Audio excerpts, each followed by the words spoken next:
Welcome back to Total Barnage. Today, we have the gang back together once again. He's returned. It's the man, Guy Kennedy. Woohoo. I'm back. Alive. I live. Just about. I live. Mongolia live. I found myself. I really Live have. at the Apollo, live? Yeah, I found myself at the top of the Great Wall of China, about 2,000 metres up, having just hiked up a really steep section where if I fell, I could have died. Mm-hmm. It was really intense. And That would have been nice. I just saw Richard's anus in front of my face. And Anus? and he just kept on farting. And I got to the top with my nose like singed with the methane coming out of his bottom. And I thought, do you know what? This is what life's about. This is really what it's about. Just Sniffing. sniffing fart, climbing mountains, being on historical landmarks. You know, that was really, that's where I really found out on that trip. It really Peak masculinity right there. affected me deeply. Yeah. Okay, well, cool. It's just like... We've got a lovely view, haven't we? So it's a couple of weeks and Guy hasn't been on the podcast. I wonder what he's been up to. I've been finding myself Swallowing farts. in funny countries like Mongolia where It did look mental. Oh, It looked cancelled. like an unbelievable trip. not a lot goes on in Mongolia apart from Ulaanbaatar. Many things go on It's in not Ulaanbaatar. called Ulaanbaatar though, is it? We know that you, whatever the name of the really difficultly spelled Ulaanbaatar. Ulaanbaatar. I know that it's just not that. Ulaanbaatar.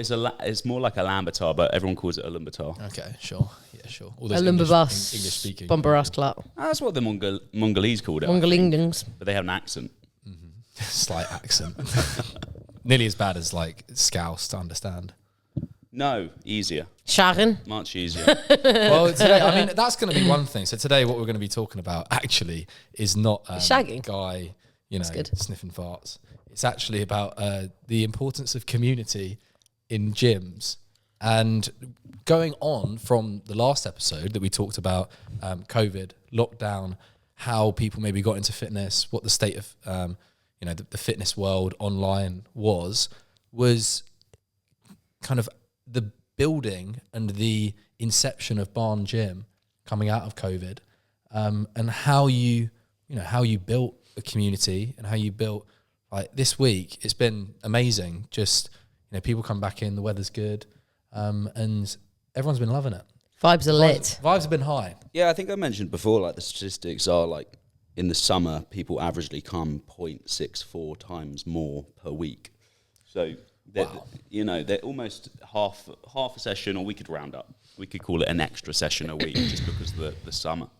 The sun coming out, blue skies, nice weather, the warmth. I mean, Really affects people. look at our view, guys. We'll do a little POV for you. I'll record a little POV. Yeah, it's a lovely day today. It is a lovely It day. wasn't supposed to clear up quite as much as it has. It's been pretty much blue skies all day. Super sunny, hey? I looked yesterday, it was supposed to be grey all day, but it affects people's motivation drastically. Like being the harsh winters we get here where it's dark and it's cold. Very nice. People still turn up, don't get me wrong, but just with the environment we have here, That's where the hustlers show.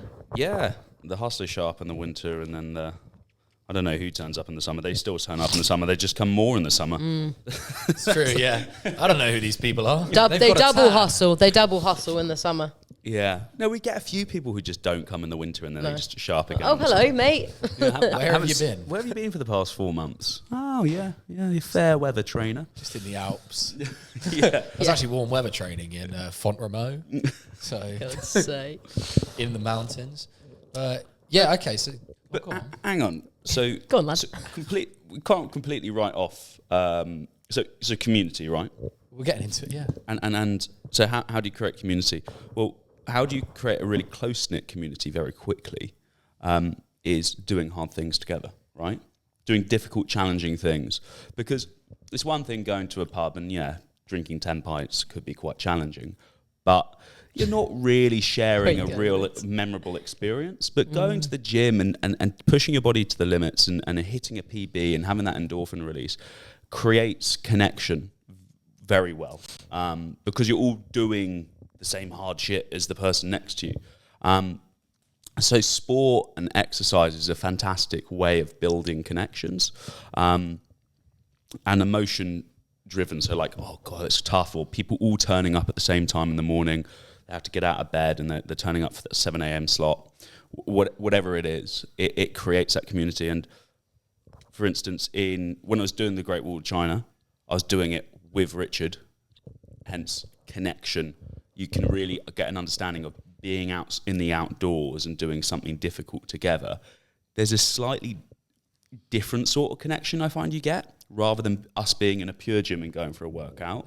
It's just kind of like, okay, the workout's fun, but the environment is crap. Like, you just don't like it. You gotta love working out. Yeah, You know, to you go there train just it. to work out. Yeah. Yeah, and then you compare that to coming here and working out. Everyone loves the environment, and they're doing hard things together, but the environment's almost a distraction of the difficulty they're doing, where I believe it can build that connection a little bit better. Yeah, the doing hard things is a really kind of interesting point, because you say that if you have experiences in the pub, that it's not the same. However, I feel like one of the things that is the reason why we might, drink a lot, is that you have that joint suffering the day after.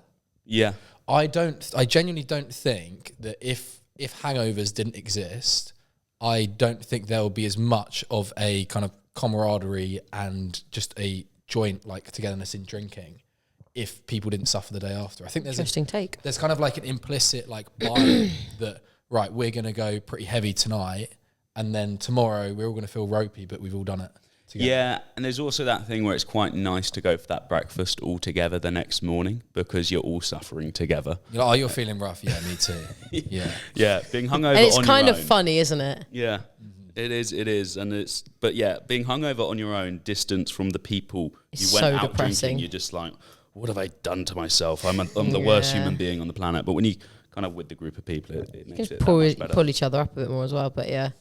100%. I hate hangovers. The connection, like, we talked about it with like team sports and identity in like previous episodes, and it's just about everyone clubbing together, and especially if you talk about like motivation day to day, if you're not really on it or you're having a tough time and you come to the class or you come to like a PT session here and you see other people that are up for it, you see familiar faces, you catch up with people, see how they're getting on, and it's really hard to describe. I was even a session just before this, chatting to one of my clients about, she saw the post that you put out in the week a couple of days ago. This is Barn. Of Barn Gym, of the Barn like games, the summer games that we put on last summer, and just a little montage of that and what it's like. And she said, that she needs to send that visual to someone, because the feeling of the community and the environment down here,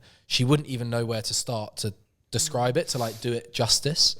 And it's one of those things that's not, it's about like not on the spreadsheet, it's not on the stats, it's not really like describable. You kind of you drive through the forest, you come through the country lanes, you drive through the forest on the way, and then it opens up, you go over like 2 cattle grids, and I can imagine, like, especially the first time that I came down here, like Haven. last summer, it immediately switches it, and you're like, the association you have with that, the visual, and then the smells, and then the sounds, it's all of the senses out here, is then you know exactly kind of where you are.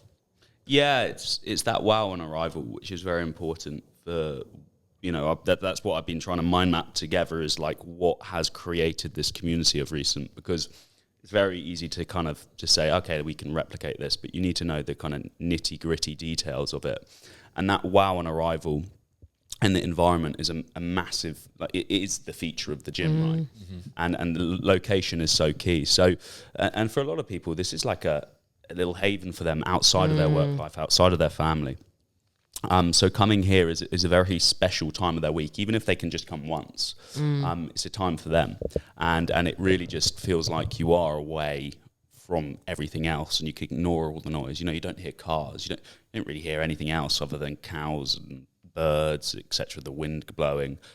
So it's that peaceful quietness you get. Not many other places you'll find that.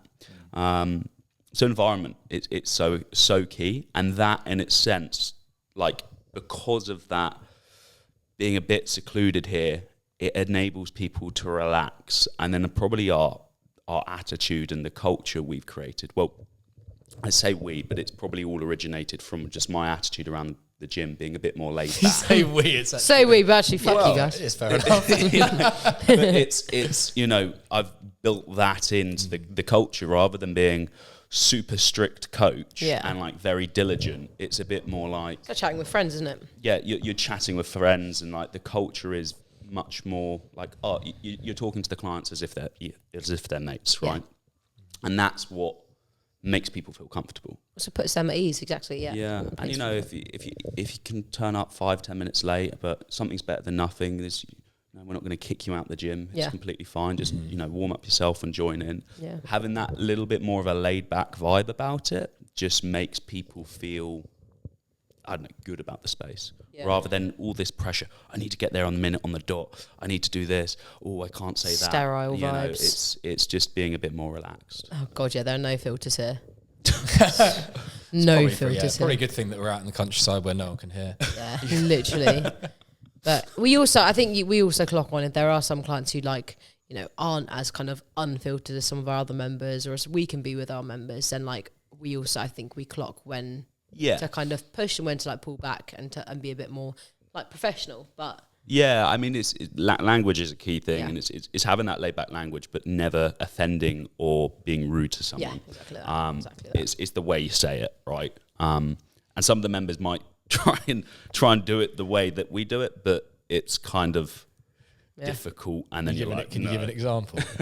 I can't give any examples, no. But it's always something you've got to be careful about, because you don't want bullying, you don't want anyone to feel uncomfortable in their environment. Yeah, exactly. So we have to monitor, don't we? Some of the naughty classes. Yeah, But it's. I mean, we're making it out as if it's awful, and people, it's never got to the point where we've had to really severely tell someone. Oh God, no, not at all. But it's just kind of. Hey. It's just not woke. It's don't be talking about that. Let's not talk about that here. It's just not. I can't imagine. I did my PT qualification, and a lot of the gyms that I train in, I did the PT qualification at Tunbridge School, Tunbridge School Gym, which is a great gym, small in size, right by the track. Yeah, it's a great facility. It's got that outside kind of as well, but yeah, a little outside zone. They do the you can see a bit of nature. It's a really good spot. I mean, the whole grounds of Tunbridge School is just ridiculous. Yeah. But I couldn't imagine when I trained there. I couldn't imagine PTing there and having the same conversations I have here. No. Or I can't imagine my mum goes to classes there. I can't imagine her in the class, them having the same relaxed conversations. There's obviously going to be gossip. There's always going to be connection, making friends, kind of gym partners, buddies, all of that sort of stuff. But there's just a different, it's really hard to explain, but it is that kind of relaxed feel of you are not just there to work out. You're kind of maybe for most people, the number one reason, the primary reason they're here is for the social bit. Yeah, there's a lot of people, I think.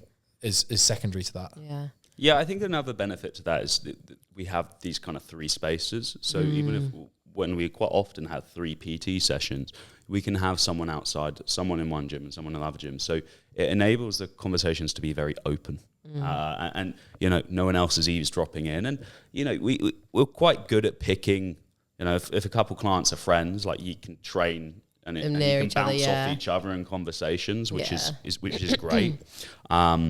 But sometimes there's a time and a place to actually just be one-on-one with your client. And in a public gym or even a private personal training studio in the city, there's still be other PT sessions going on. And there's, no matter what, if someone's 5 meters away from you, you can overhear conversations. So having that level of privacy and you can have really good quality conversations with your clients. They're therapy sessions sometimes. Yeah, but it could be therapy, but it could also just be talking shit about something they got up to on the weekend, and perhaps they don't want other people hearing about what they got up to on the weekend, So it's just it's a nice environment, and it's for me it's kind of how if we open up another space, how do we replicate that same feel, that same culture?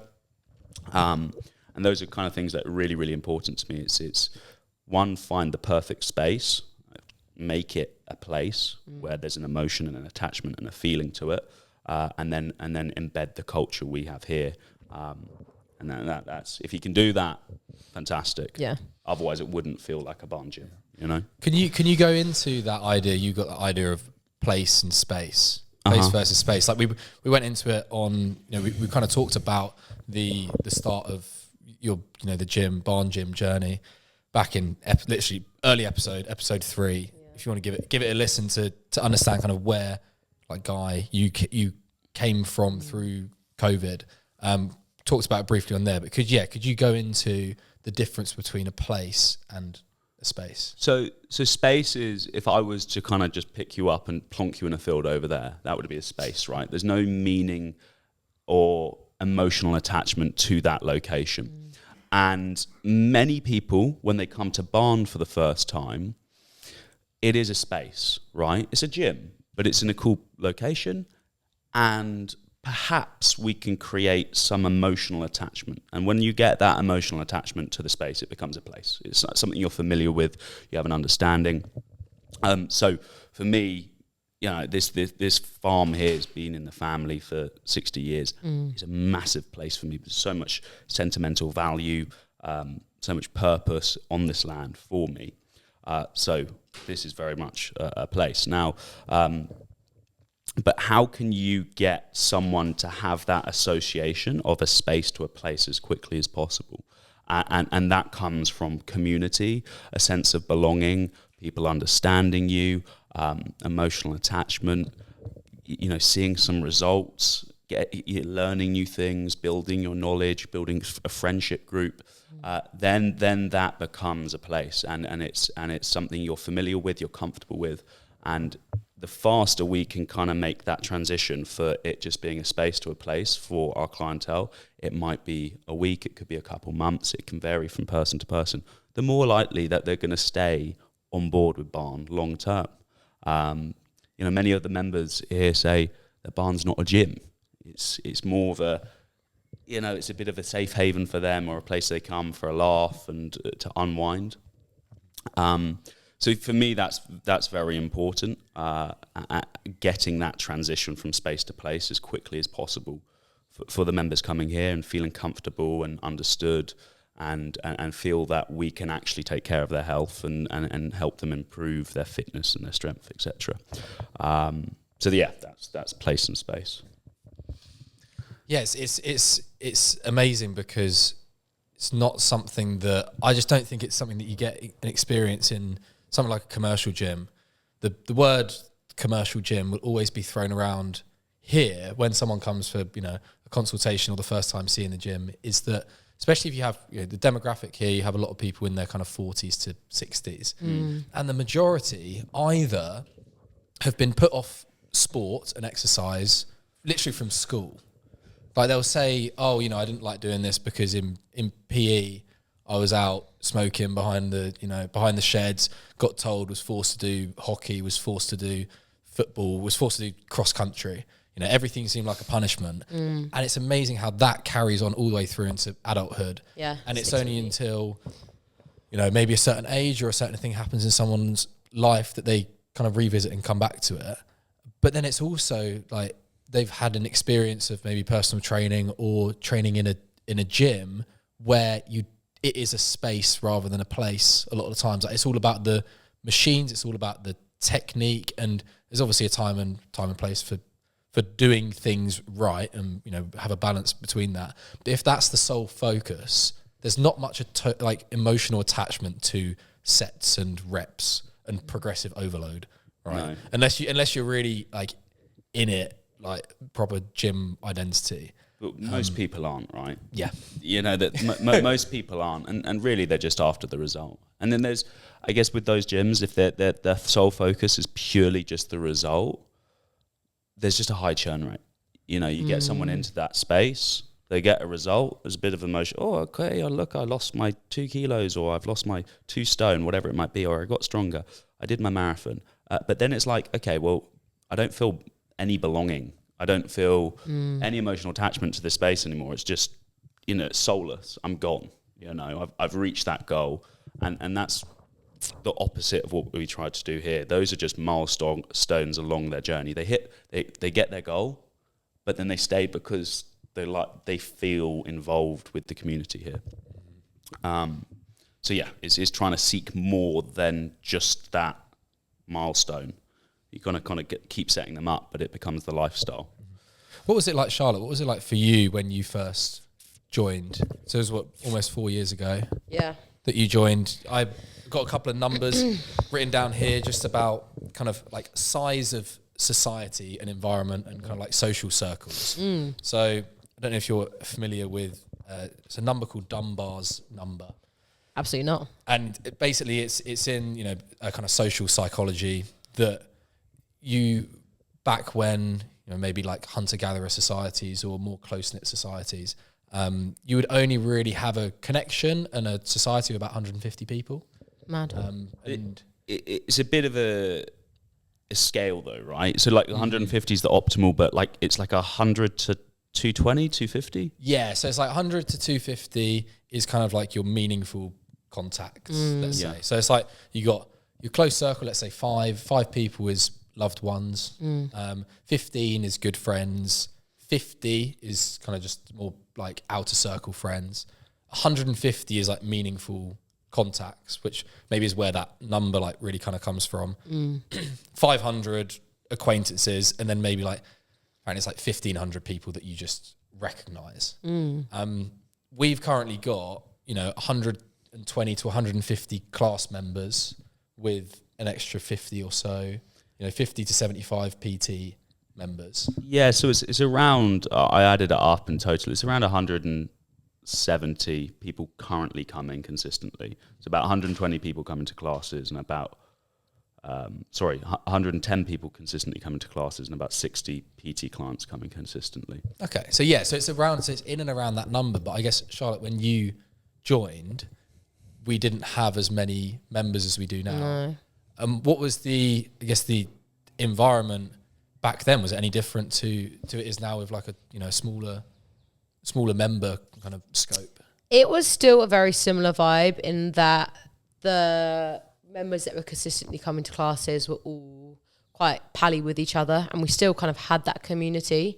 I think it's just grown from then, literally just from more people coming and then building it up with more and more coaches as well, right? And then the members getting familiar with more coaches as well. Honestly, when you're talking about those numbers, all I was thinking about was like, how the hell do we remember all these names? And then I started thinking about all the other names of people that I know in my life. And I'm like, oh my God. And I just went into that spiral of that dark hole of my brain can remember quite a lot of names, can't it? Yeah, it really freaked me out. That's why my storage is getting full. Literally. But yeah, drive. No, it was similar, definitely similar. I think I remember when I first started coaching, because I was going to actually touch on this as well. I think it's also, with the way we've built the community, I think a really important aspect of that is how the coaches are with members as well.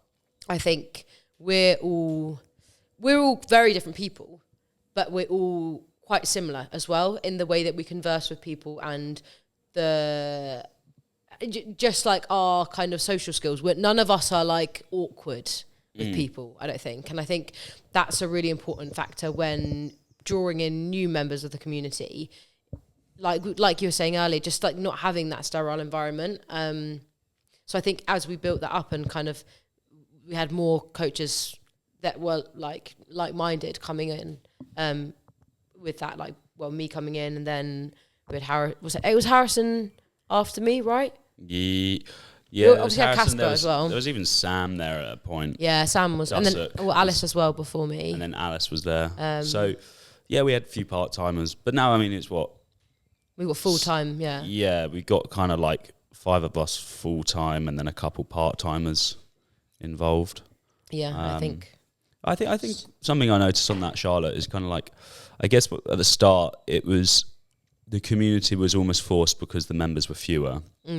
So people almost had to get along because you had to see each other week in, week out. Yeah. But now you notice with classes, people are a bit more selective and they'll turn up to classes where they know their friends are at. Yeah. Exactly. So it's perhaps not as forced where... Hello. Well, that's my alarm, guys. So sorry. Is that you're due out now? I'll leave in 3 minutes. I can give it 3. But yeah, no, it's just being able to have enough people to feel deeper connections with those groups and people selecting to go to different classes, Yeah, of etc. course. I was going to say a really nice thing that I've witnessed quite a lot as well is with like people who were originally just clients, like one of my PT clients. She is a mum in Burwash, and I think I just say her name, can't I? Tanya. So she used to just be my sole PT client, and then she started coming to classes. And what was really nice for her was that so she's got 2 kids, and her oldest was just starting up at the Burwash school. And there's quite a lot of mums, and it was really nice for her to have, like, kind of meet these mums through the classes as well. Because I encourage her to come to the classes, and there's a class on a Friday that a lot of the Burwash mums come to, and it's really nice seeing how they've all kind of gelled together, and just for them to kind of all know each other, like to have, again, it's like that kind of friendship thing. And then also they all hold each other accountable, because like they'll see each other in the school car park, and literally as they were leaving this morning, it's like, oh, I'll see you at pick up today then. And it's just quite sweet. And just watching those friendships kind of forge just naturally, not even being super forced. Like, you know, if they weren't conversing with each other, they wouldn't, you know, they might have seen that they'd seen each other in the car park, but like, yeah, it's nice to it's nice to see that, and seeing them outside that, like the forced environment. Yeah, it's, you know, we've all had it, like you've got, you know, it's either work friends or uni friends or like sports team friends, where at the start, like you're just there, you know, if you go, you know, university, chucked into halls, you don't get to choose who it's with. Small talk city. It's literally just like,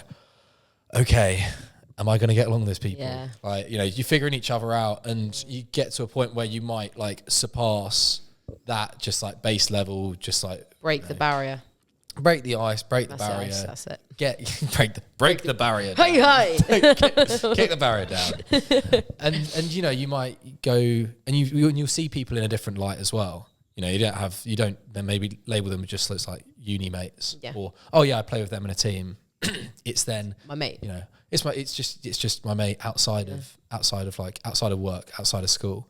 And I think that's probably quite a I mean, I can't speak for any of the parents that come to the gym, but I can't imagine that, you know, you don't have a lot of chosen time with people that your kids are mates with, right? You have the pickup, you might have a little bit of chat, but unless someone's, you know, forthcoming of like, right, let's go to the pub or let's all meet up together, you're not really going to have that environment outside of it where you can get to know someone.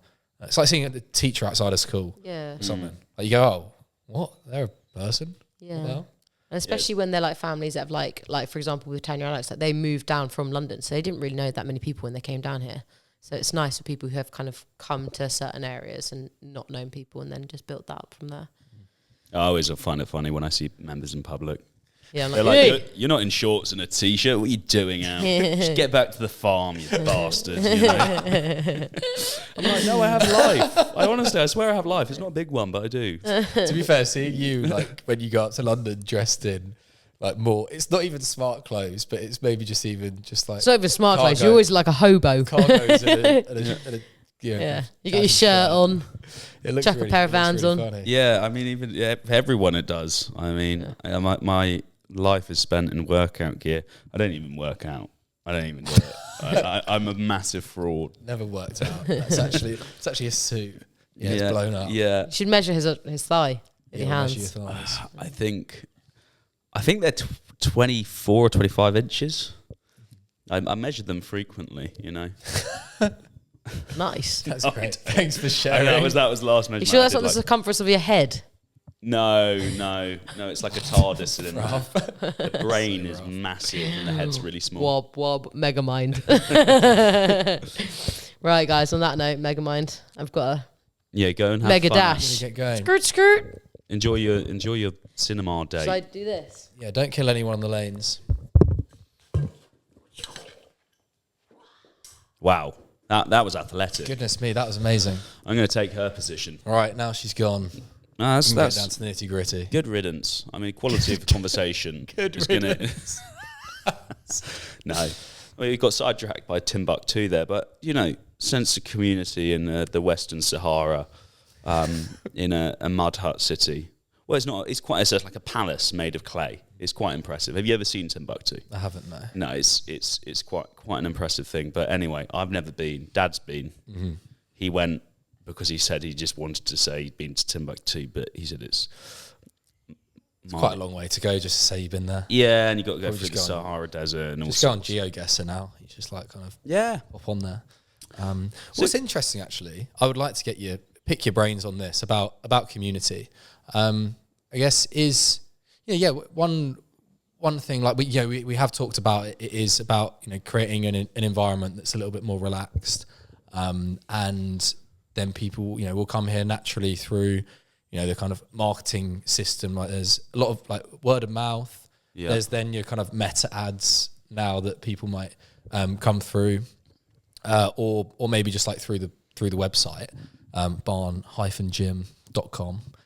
And is there anything like in particular, like you said that if you'd open up another space, another gym, what are the things from scratch would you focus on to create a community? What's the kind of thoughts going through your head at the moment?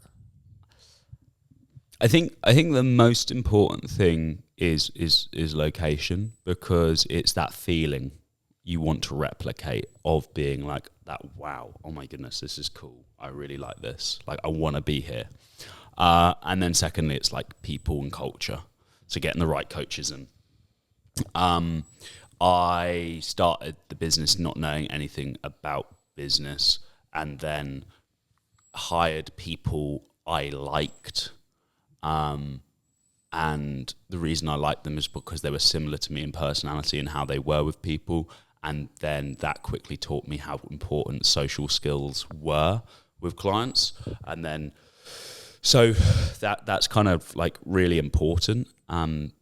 Just having great people within the business, and those that can just chat and be a bit more casual and not so uptight and nervous. So like just a bit more laid back and being like, okay, cool. Like they know their stuff about training. That's really important because we are a gym and we want people to get fantastic results, but also have an attitude where it's a bit more empathetic kind, can have a joke, can have a laugh, can it be adaptable to different clients, like changing their language, being able to, I guess, being knowledgeable of multiple things rather than just, for me, I have a nerdy side.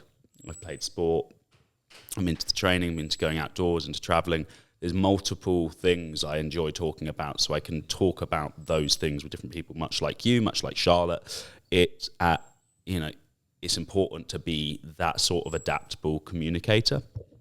And I think once you have the correct environment and you have the correct people in there, the community will take care of itself, because that culture will start to embed like, okay, we're a cool gym, it's a bit more laid back, we're going to get you the results that you want, but we are community driven and environment driven as well. There's a lot of community driven gyms, like most PT studios and class studios, they say, yeah, we're a community gym, but they don't have the environment. And for me, the environment is a key factor of the community.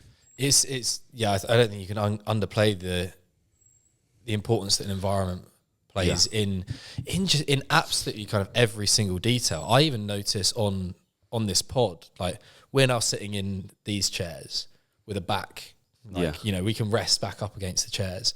I even found, for myself, I found a noticeable difference in my demeanor, the type of questions that were coming into my head, kind of just like maybe if it was casual or a little bit more like serious conversations in the episodes, from when we shifted from sitting on the sofa to sitting on like the benches and the box. Like even just how we sit, like I notice a massive difference in just the vibe that comes to me naturally, and then in the episodes. And so it's like, and that's a tiny detail of like a conversation, how it directs a conversation, let alone like when you then talking to a whole environment, a whole place, and obviously like weather playing a part, like we said, like in the summer.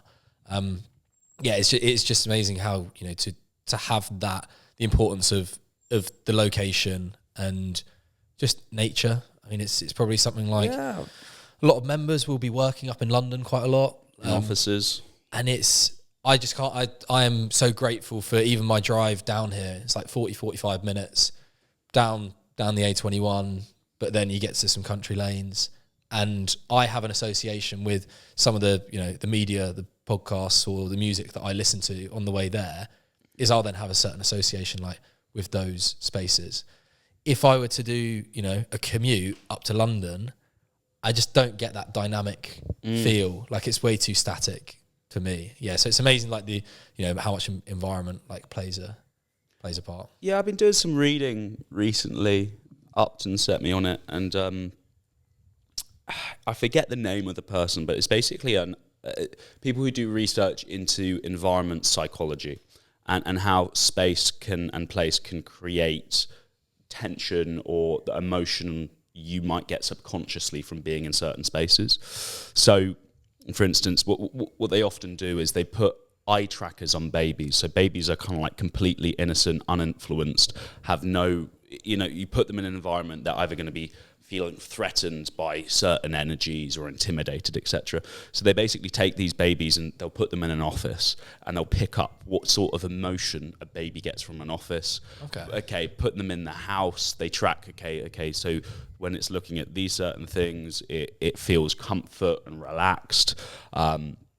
So we kind of subconsciously feel and carry a lot of different emotions from going into space. And where did they find the babies had, you know, that they were the most relaxed and calm? And home was the big one, right? Being in the home near their parents, etc. But secondly, it was outdoors and being outside in nature was where they noticed that these kind of babies were the most chilled out and relaxed. There's still, though, with the outdoors, there's that kind of primal instinct from the babies, which is kind of slightly like, you know, am I going to be prey here? You know, so there's that kind of to kind of pick up on, and indoors always, most of the time, gave them some form of sense of security, but it was interesting taking them into office environments. Extreme stress already as a child, like being behind closed doors and not colourful environments. So that's why kind of like now you see with offices, you know, modern offices are great, right? They're no longer these little pods, because you can imagine what that does to you psychologically. You're like, I imagine in the bullpen, kind of like Wolf of Wall Street type, or just like tiny little segments that you'd have. Oh, man, you just suffocating. The worst. Suffocating. And you know, the only thing that would be taking you through that day is just the thought of the money. And that's just like, I think for me, it's just such an awful way to live. Is like, okay, I'm just going to suffer for 8 to 10 hours today, but the one positive is I will be getting paid for it, and I'm going to do that for 30 to 40 years. And you're like, what? How are you gonna like just wow? But people do it, you know, and a lot of people do it, and you know, I'm grateful I can stand outside and have high quality conversations and help people, and that's rewarding. You know, it's a great like work-life balance I've got going here, and same with you, Charles. Yeah, I think the what kind of comes to my mind is kind of the word like escape and escapism, and I heard it a lot. So my dad, you know, he owns a coffee van in Tunbridge. I've worked as a barista there, you know, on and off for the last like decade in Tunbridge Park, and had a chat with so many different people. You know, some chats might just be like 30 seconds, some might be a few minutes, and might know them outside, might see them at the pub, just like anyone that I've served like coffee to. And a lot of that's in nature, that's in a park, that's normally their kind of rest time. Is a lot of the times the word that would constantly come up is like, this is my kind of like escapism, which I always see as a really, really interesting framing for things. Like say, oh, this place is my escape, or like running is my escape. And I do question, I'm like, first of all, like escape from what? Yeah. You know, there's it, understandably, running or being out in nature or something that is just in an open environment and feels like, you know, and naturally just like regulates your nervous system. It is going to be a place that makes you feel free, which feels like an escape. But then there's the flip side, and it's like, if you need to escape from something, then what else are you doing in your life that you've created or fallen into and not questioned that you want to get out of? Like it's there's got to be another part of your life that you feel trapped if you want to go and escape to something else. I always find it fascinating. I think there's some truth to everyone sometimes needs escapism from the reality they build for themselves, though. Like, although you might enjoy it. Like, I love my life. I love my work. I love my clients, my family, my friends. Like, it serves me so well. But occasionally, I do just want to sit in a room and play Xbox. Or watch a movie and get fully engrossed with it and not think about anything. Because that can be some escapism. For me, escapism isn't actually going out drinking, because that kind of involves more social time, right? So I can't like, it's, going out and seeing friends and going drinking, it's not really escapism for me. It's just part of my life. Mm-hmm. So for me, like, to truly escape is being on my own and disappearing off into a movie or a TV show or an Xbox game, because then I can fully not think about anything else but that. And that serves me really well. Mm-hmm. It is escapism, but I think it's just switching my brain off and having a break from life is important. Yeah, I think what you're saying is it's almost distinguishing between escape from and escape to. Yeah. So there's like freedom from and freedom to, meaning like, for you, because other aspects of your life, you won't necessarily want to escape from them, but you want to have that drive to escape to a place where you kind of just, everything else dissolves and you can just be fully in the moment, like there. And I think that sort of kind of separation between the two kind of ideas is, it's not that you've got a job that you hate and you feel like you need to escape from your job to go and do something else. It's, you're pretty happy and content with what's going on, but you just need a little bit of a switch up and a little bit of change in time. Yeah, it's an interesting way of framing it. It's really interesting. I quite like that. Escaping from, escaping to. You know what? When I go on holiday, I hit that. I always, sometimes 10 days, for me, 10 or 11 days is perfect. When I get above that 11-day mark, I'm excited to come back to work. And then almost the last couple days of the holiday, I'm so excited to come back and start getting into the nitty-gritty of the business and work and routine. It almost spoils it.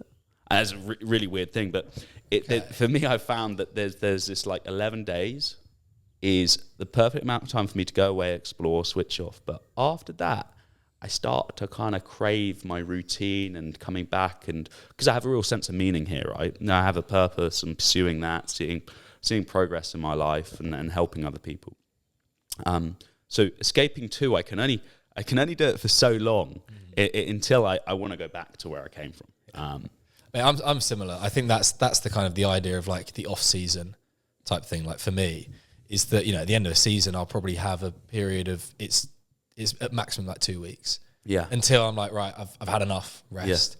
Yeah. And even if you can like microdose the rest, a rest day a week, or something, you take, the whole of Sunday off, let's say, right? Yeah. And you have that, and then you come back on Monday and you slow down to then speed up again. Yeah. And to have that big reset, yeah, I get it. It's like, it's tough. I think, especially like creatures of habit and routine, and also because you got such a great purpose here, that although you could have like, let's say that I'll slot in, Charlotte will slot in, Rob will, Sam will help out, obviously your mum Caroline, with like, the coaching whilst you're away.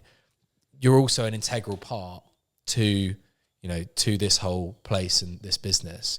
Like you mentioned, like it's, you've been the one to build it up like from scratch.